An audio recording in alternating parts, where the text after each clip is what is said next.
funny incident where some tourists were taking selfies with the dead bodies, and other tourists were saying, this is disgraceful, how dare you do this? And apparently this was very funny to the locals, that it was so offensive. Like, why would it be offensive to take a selfie with a skull?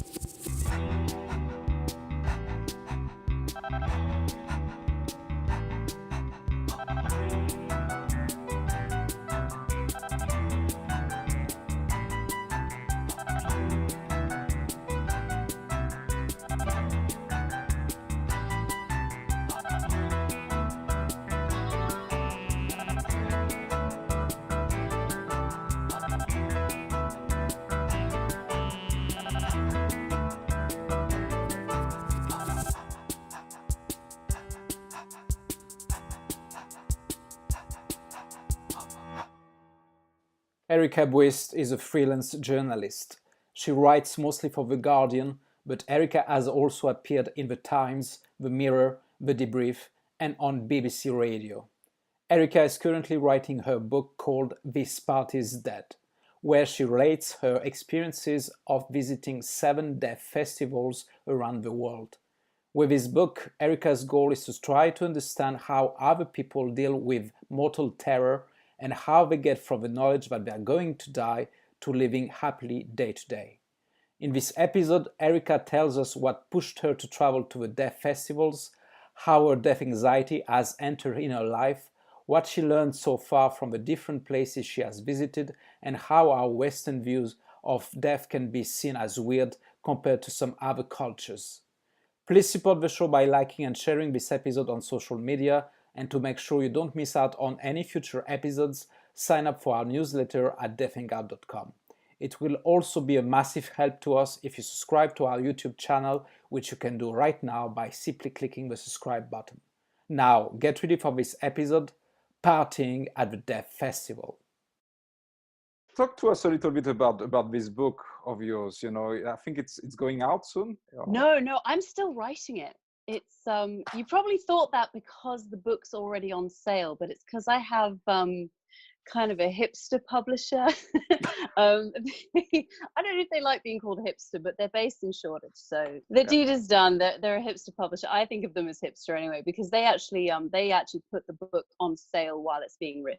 No pressure, then. You need to write a lot now. Well, exactly. Quickly. When I I suddenly get a bunch of sales and I think, okay, I can't have a slow writing day. People have already bought it. I'm visiting 7 death festivals and I'm 3 festivals in. So I've just returned from the 3rd one, which was Sicily.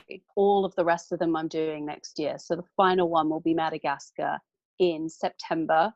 And so I presume the book will come out at some point in 2020. It's a whole thing where while I'm doing the travels, people who bought the book already are kind of getting updates and stuff. So I've got a few people sort of following me over social media only. So tell us a little bit about the idea of this book. What it's all about. What are you trying to achieve here?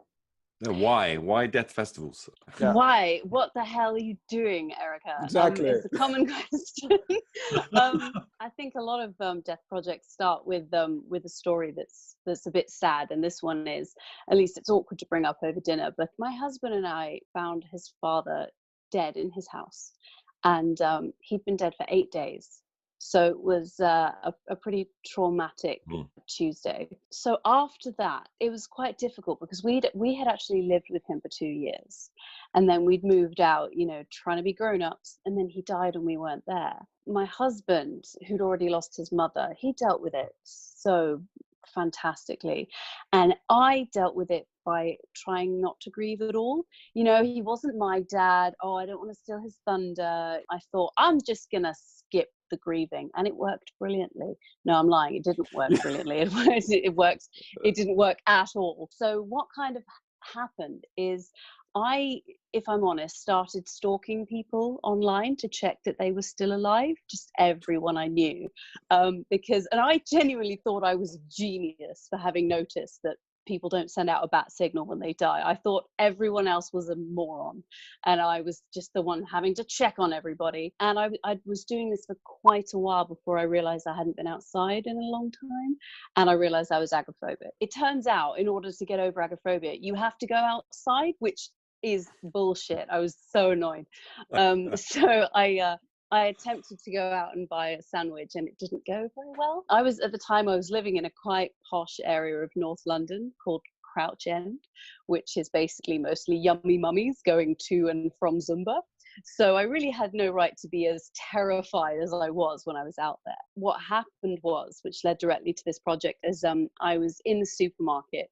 A nice lady tried to give me a discount on cookies, and I freaked out, threw the sandwich and ran home. When I was sitting there, I was thinking back to when I lived in Mexico, which I lived there for 2 years. So I saw several Day of the Dead celebrations. And I remember what they always used to say to me is, "We're not afraid of death," which made no sense to me at all. But I sort of sat there thinking of that, thinking this sandwich throwing is not one of the stages of grieving. I'm positive. I just started Googling death festivals around the world, and there's loads of them.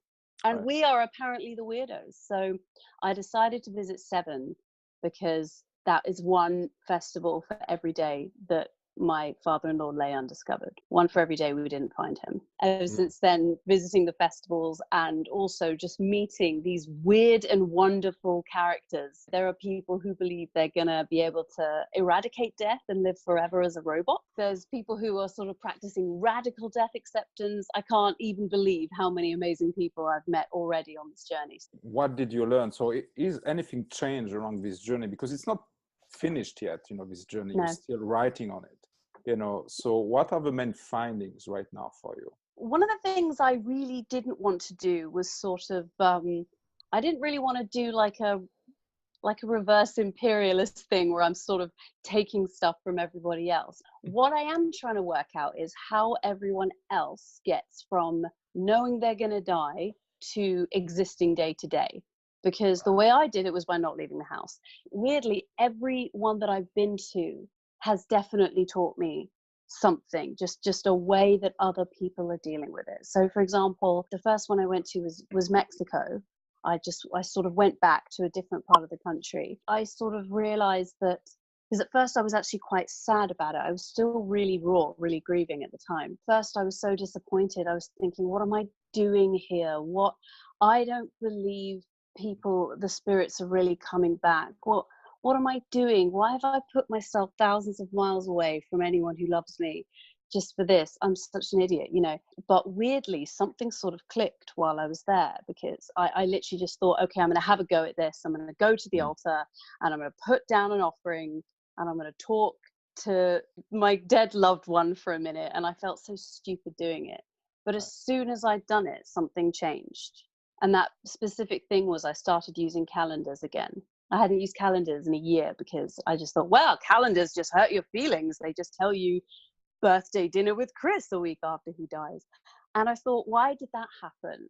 I think it's that, when someone dies, the love that you have doesn't go anywhere and you have no outlet for it. You can't talk to them. You can't think about them without thinking of the fact they're gone. So I think what I learned from that is, oh my gosh, it's something to do with the love that you still have. When you make an altar and you put down food for someone and you pour them their favorite drink and you talk to them and you talk about them, it's something you're doing with your love. So far, that's one of the main things I've realized is that, with Mexico, Nepal and Sicily, the very different takes each one, but a lot of it seems to be about working out what to do with the love that you still have for someone that's gone. And that's been really fascinating so far. And in Sicily, I also learned to make biscotti. So, a lot of lessons.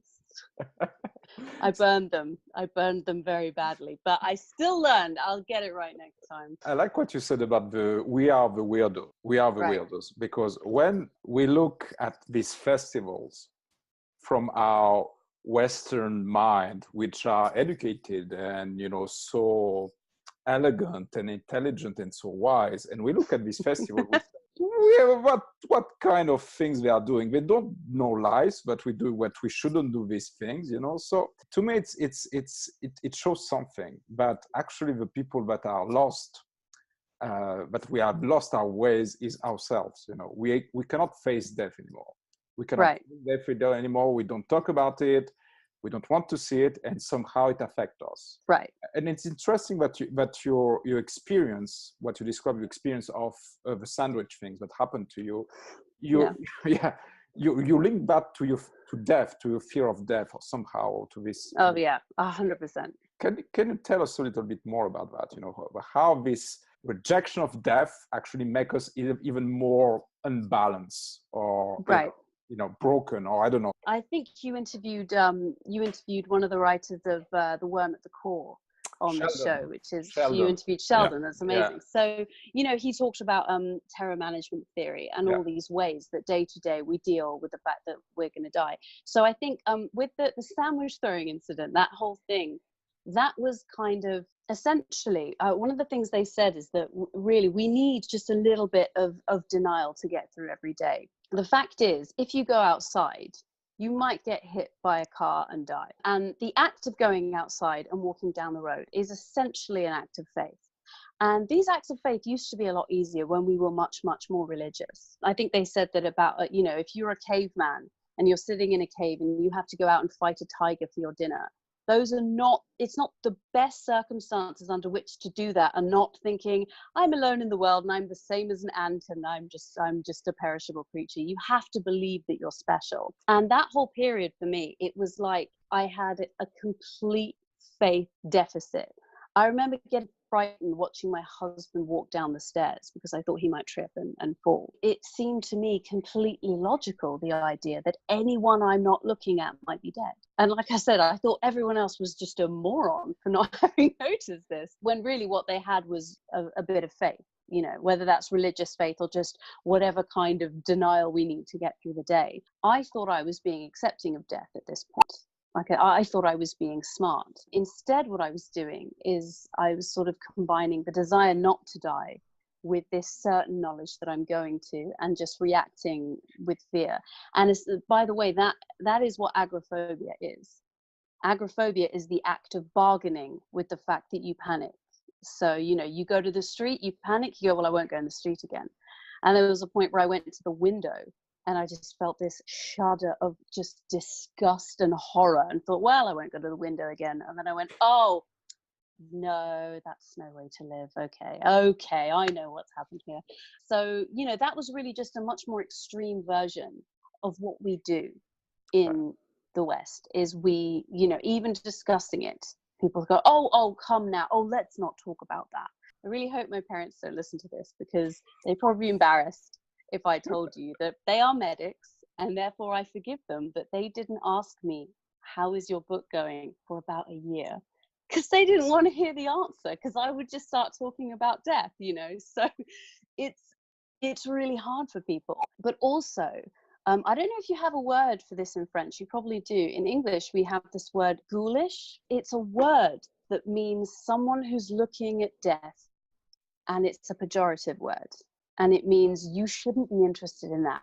That, there's something, is when we say morbid fascination. Morbid, and yeah, you shouldn't be interested in that. You shouldn't be looking at that. Go and look at the flowers instead. Things. I mean, even just practical things like conversations not being had. How long did my husband and I hang on to his father-in-law's ashes? Because we'd never asked him what he wanted done with them, because it's rude to bring up the fact that someone's going to die. Even doctors, they have something now called the duty of candor to their patients, where they have to tell them if they're going to die.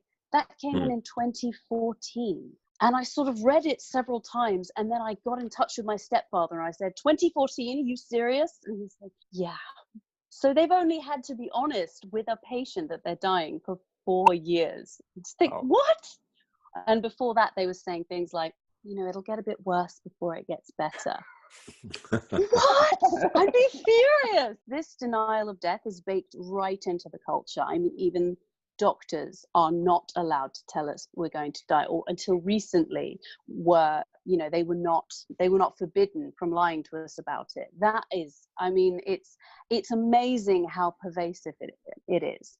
And it's almost become a cliche now of people saying, oh, we don't talk about death. I'm glad about that. I'm glad that that's becoming a cliche, because it means maybe we're actually going to start talking about it a bit more. So around the festivals you've been to so far, what's the key difference, do you think, in terms of how the different cultures approach it to compared to our Western culture? The main one, absolutely, is that the message that's coming across is that is one that I wasn't actually expecting, which is that death is ordinary. That was really stunning to me, because we always act like something's gone terribly awry. Like the fact that this 90-year-old is dead now is, well, when someone's 90, we can usually say, oh, they had a good life, whatever. But generally, whatever people die of, even if it's, for example, like my father-in-law died of a heart attack, which about half the humans on earth die of, we behave as if something insane has happened, as if something out of the ordinary has happened, when in fact it's ordinary. And in all of the festivals that I've gone to, that has been a message that's come through a few times. It's where they're saying, you know, it's part of life. You know, that was a cliche before, but when it suddenly got through to me, and it really got through to me in Nepal, where their death festival is a procession of everybody who's lost somebody that year. And they build a big bamboo structure with a picture of the person on the front, and they dance through the street with just like music and dancing and singing, and it's just so joyful. It's about that, you know, that drowning feeling of loneliness you get when you're bereaved. It's about looking across the city and seeing it just swarming with people who are going through the same thing as you, and it takes away that feeling that something out of the ordinary has happened to you. Something very ordinary has happened, and it hurts, and you have to navigate it. But I remember it's really embarrassing, because I'm sort of quite a reserved English woman. You know, I was watching this and I felt something on my cheek, and I went, oh, for God's sake, so embarrassing. You know, I just like realized I was crying, because I just thought, oh my gosh, I could so have done with this, instead of hiding away in my flat stalking everybody. If it had even occurred to me that this was normal, I think that would have really helped. So surprisingly, literally just the message that it's normal and happens to everyone, which technically we know, but we can't get it into our heads, has been, I feel like, I mean, you were just saying, oh, we're so educated in the West. Are we? We're idiots. Like, these people are saying, did you know death happens to everyone? And I'm like, what? Oh my gosh, it's true. You know, I don't know how educated we are. I feel like an idiot most of the time. To me, it's even sadder than that. You know, it's really, it bothers me a lot. I've discovered you through the Guardians. You know, through the Guardians, you had this article about the death festivals and the different ceremonies, and you can see more and more actually articles in the Guardians talking about death. Yes, it start to come, and you still have this fear, and people don't want to talk about death. How much of this denial of death also pushes us away from discussing the big stuff, like, for instance, climate change. And there's also in the Guardian at the moment a series of articles which is called Age of Extinctions, right? Age of Extinction, which is basically even worse than that, which is talking about massive die-offs of animals, and the biodiversity, which, by the way, that will mean at some stage that we as a species, we are also fucked at the same time, if everything. So this is a massive, massive things, which is even worse than talking about death in general. Yeah. But how much of this denial of, we don't want to look at our mortality, we feel we are invincible, we feel that we conquer this world, we are so disconnected of this, and suddenly that happens. It's kind of a nightmare, because the people who are in charge of making sure we don't go extinct don't believe in the thing that's killing us. So I was discussing this the other day with a friend of mine who's older, who remembers the Cold War, and he's comparing it to that. And I said, I think it's worse than that, because they understood that if they pressed that button, it would kill everybody. Whereas now we've got people who don't believe in the power of the red button to kill everybody. And the red button is 1,000 things. Yes, it's a bit terrifying. It's also, you know, I mean, if you read Sheldon's book, you can make the case that it's literally because of those powerful people's fear of their own mortality that they sort of need to believe that they are more and more in charge, that climate change isn't real, that they can save the world. To be honest, the way I've been navigating the news that we are the literal ones who will be dying of climate change is, I had some very strange thoughts.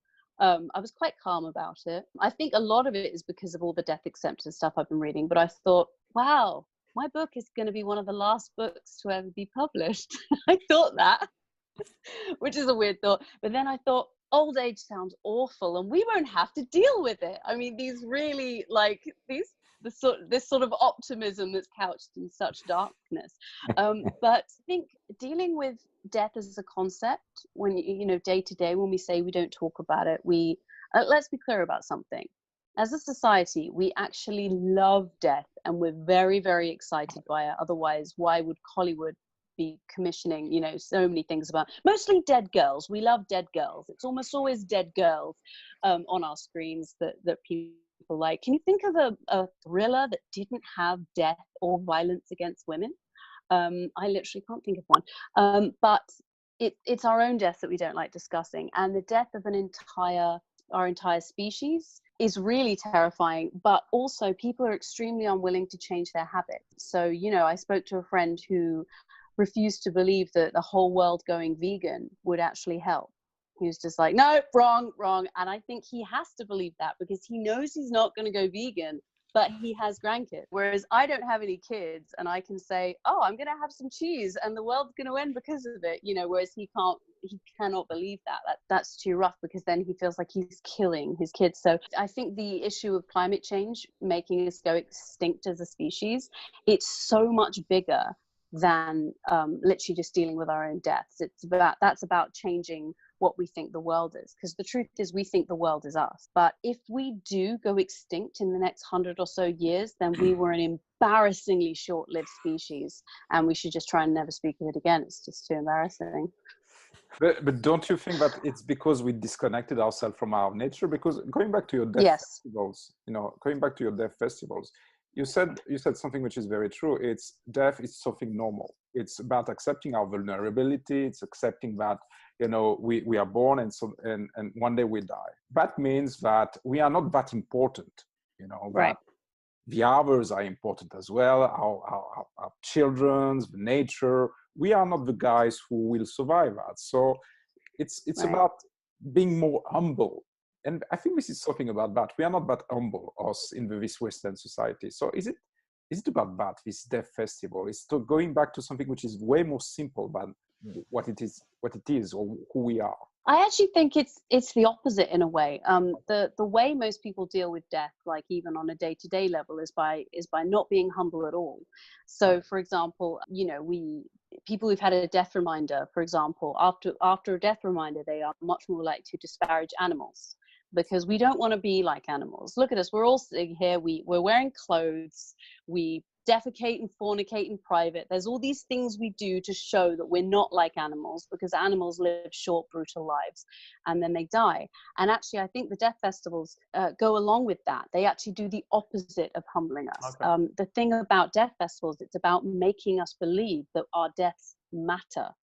Okay. I really think this is what the belief in ghosts is like. I spent some time in New Orleans. And again, this idea that if a person dies a violent death, they'll haunt the place as a ghost. That's like evidence that our deaths objectively matter in the universe, when the horrendous truth is probably that they don't. No one thinks their house is haunted by the spider they killed. A violent spider death, nobody cares, but a violent human death is so terrible. And you think, who's putting this system in place, this hierarchical system where we matter? Nobody. So actually, I think what death festivals do, I think it's one of the ways that they actually make people feel okay with the fact that they're going to die one day, is that they're almost like proof that their death will matter in the end, that they will come back. I mean, imagine if you were Mexican and you thought death meant I'm only going to visit once a year. That is a whole lot easier to deal with than it means you're going to disappear. Where's you gone? There's no more you. That's just such a difficult concept to get around. But most of the time, a death festival is it's basically bargaining. It's basically saying, okay, you're going to die, but don't worry, you are still important for the following reasons. When you said about the whole death being ordinary, that you learn that, but then I'm just trying to reconcile the two there. Death being ordinary, you got that from the festivals, but it's also, and by the same token, it's that every individual's death is special. So right. I'm just trying to reconcile those two things. It's like, so just can you elaborate on that a little Yeah, bit more? everyone I speak to about death, I don't ask them what is your definition of death, but I work it out from what they're saying. So it sounds like the three of us probably have a similar definition, this sort of secular Western medical definition, which is that, you know, when your heart stops and your brain's dead, there's no you anymore, and you're gone, and now I'm just going to be very useless at work for a while. It's this like medical view of death that we have, whereas the people I've been interviewing, especially sort of some of the real radical acceptance people, I'll talk to them for a bit and I'll go, oh, you're not afraid of death because you don't believe in it. You don't believe it exists, or at least it's a different thing. Like, you know, the voodoo priestess I spoke to in New Orleans, you know, she defined death as you move on to a different plane. You're still here, but in a completely different way. And I didn't say this to her, but I thought, right, you and I have completely different definitions of death. And if I had yours, I wouldn't be so worried about it. Yes, death is ordinary, but if you believe that someone sticks around in whatever form, whether it's reincarnation or heaven or as a ghost, or, you know, you're just going to be floating around somewhere, but you'll come back and visit every year on November 2nd, that is a lot easier to get your head around. You know, I don't think that's just fear. I think it's also, it's something that makes a lot more sense to that tiny part of your brain that doesn't understand language. The part of my brain that still double takes on the street. It's been 4 years, almost to the day, and I still think I've seen my father-in-law on the street. There's a part of me that goes, is that no, obviously that's not him. What would it take for that part of my brain to understand what I'm telling it? I don't know. Maybe I'll find it. Maybe it's just time. Maybe it's just slow. I don't know. I can see why you would, you know, create a narrative in which someone sticks around in whatever form. And in that way, it's so much easier to say, you know, death is normal. It's a normal thing to happen. I don't wish to sort of disparage Westerners by saying, aren't we a bunch of idiots? Also then, because you move into the realm of the mystical, magical foreigner, which is just as ridiculous. I just think because we have this extremely final, quite brutal definition of death, it's actually much harder for our brains to get around. But where have they gone then? What do you mean? Where have you gone? If you die, what do you mean? I completely get why it's so much harder for us here. I've become a lot more forgiving of that, because at the beginning I did start off going, why are we such a bunch of idiots? Do you think, I mean, thinking back to sort of, I suppose, the terror management theory kind of thing, do you think with a softer landing, do you think there's less fear and less denial, therefore bringing up less of the negative behaviors? It's a good question. I don't know. Most of the countries, I think, were mentioned in that book. I know they went to sort of Germany and all different places, but now that I think about it, they were mostly Western places, but I'd have to check. But if I was to make a guess, my guess would be it wouldn't change very much. And the reason is, this is probably the most mean-spirited belief that I hold, but if I'm going to be completely honest, I don't think they really believe it. I don't think anyone really believes that there's anything after death. I think it's something I don't think people would be so frightened of it if they really believed there was a heaven. I'm not saying they don't, I'm saying they're just not sure. That the time before I was born, it's probably going to be like that. But unfortunately, I'm now this human person who's programmed to be frightened of that. So yeah, and you know, you see things like, after a death reminder, men are much more likely to excuse violence against women. And, you know, you see the sort of violence that goes on in so many other countries. And a lot of them are places where there are lots of death reminders. Maybe they're related, maybe they're not. But, you know, I certainly haven't seen in these countries that there's better gender equality or less racism or any fewer of the problems that we have here. So my instinct would be that these are just things that are helping people get through the day, especially as in a lot of these countries, death is just a lot closer. You know, we have a very cushy existence here in Europe. In fact, I'm starting to define privately in my head that the more developed a country is, what we mean is death is the most removed from you know, the things we do. You know, Mexico has, I think in the last 10 years only Syria has had more violent deaths And, you know, in Mexico, you've got Day of the Dead, you've got the explosion of the Santa Muerte. You know, in places where there seems to be more death, there also seems to be more of these devices against it. And there certainly doesn't seem to be any fewer of the problems that Sheldon and his colleagues, you know, unveiled. Makes me think, because, you know, Sheldon said, you know, these death reminders, when they are unconscious death reminders, they are very subtle, you know, they are not like, okay, think about that, you know, like, right. It's very, very subtle. Because they are subtle, they act as this like unconscious driver, and you cling to your culture, and you become violent, and you like money, and you like, you know, all this kind of stuff. The opposite is true as well, and Sheldon said it. If you consciously think of death, consciously, like meaning like really you stop, you think, and you imagine yourself, it's way different. The things that happens to you is shift to something else, to, well, what is important in my life, you know, how am I acting out, you know. So yes, it's true. And I'm thinking about that is when you have these death festivals, you know, with skulls or, you know, whatever death is around. Are they really thinking about death? Are they really thinking about death or something else? Is it a party? And they have these death reminders, which are just unconscious death reminders, just like you would have anything else, but they are not really thinking about death. Yeah. So are they unconscious triggers, or is this like does it actually link into like a full-on death meditation, if you like, and reflection? Yeah, I mean, I think it depends on the festival. So, for example, I think the European one that I found, which was in Sicily, I would say that is the furthest from actual death reminders, because, you know, it's that's a gorgeous tradition of much like Santa Claus leaving presents for children, but instead of saying they're from Santa Claus, you say they're from their dead relatives. Which I love, because it means they're growing up with this association of the dead people in their family with gifts and sugar and joy and stuff. But then if you go to Tana Toraja or Madagascar, those are the final two death festivals I'm going to, they involve actual corpses. So I would say it's much more likely people are getting actual death reminders from those ones than the people in Sicily are. You mean when you say actual, you mean not conscious, so they consciously think about their own mortality? No, I mean the corpses are present. I mean, they actually in Tana Toraja buried in a crypt, and they will actually exhume the corpses from the crypt, and they'll walk them around, dress them up, take selfies.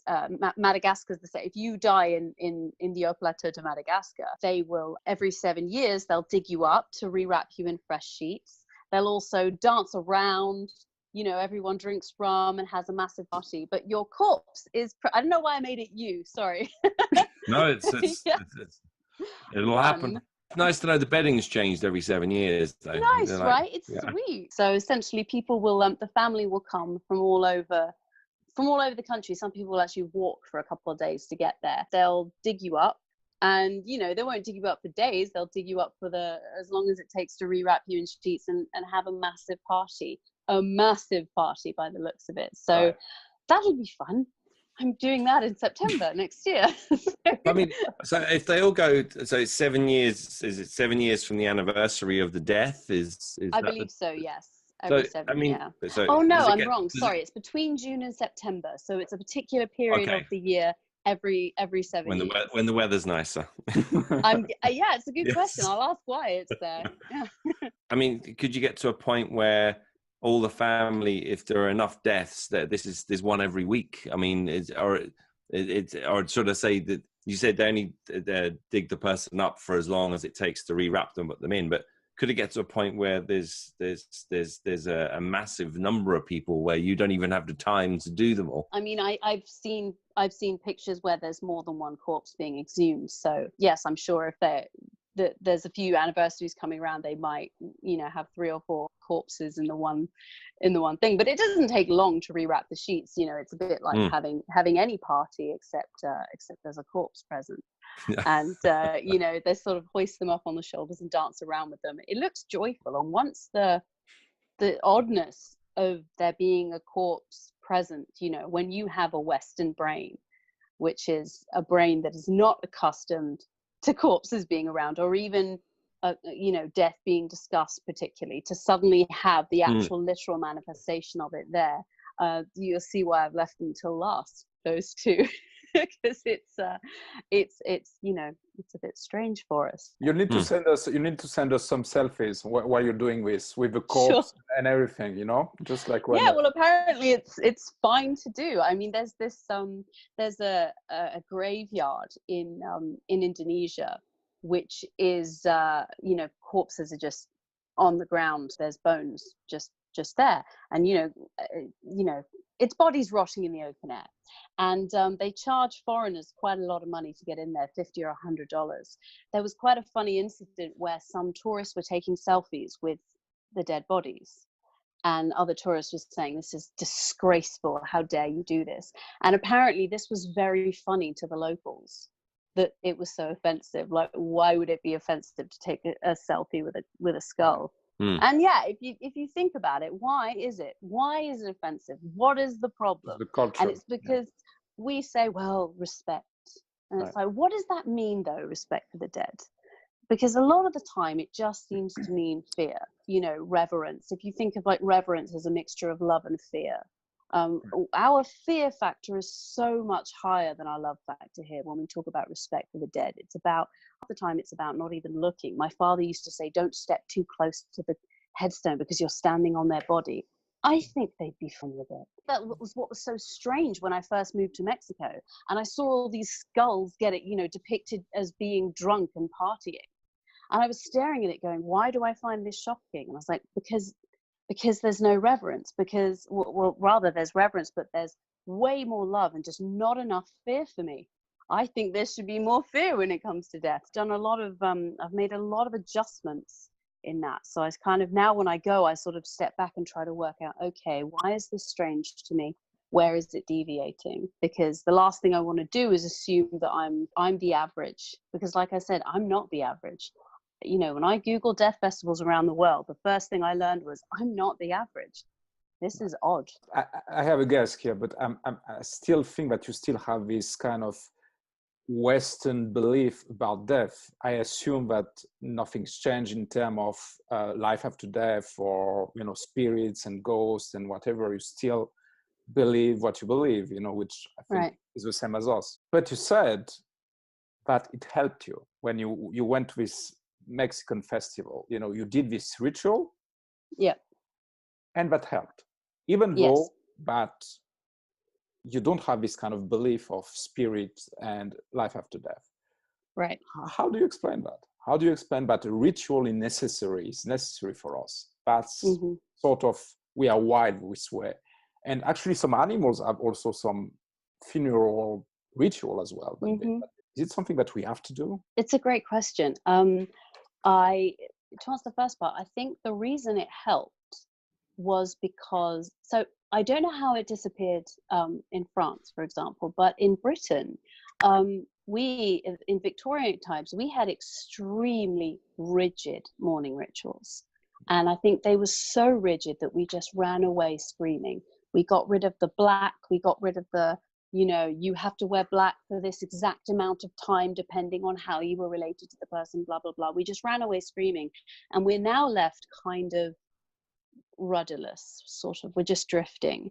And I think the reason, what's appropriate, what's exactly, I'll tell you what's appropriate. You go back to work, you don't say a thing, you don't break down at work and get put home in a taxi for 2 weeks. Sorry, Guardian, they were lovely.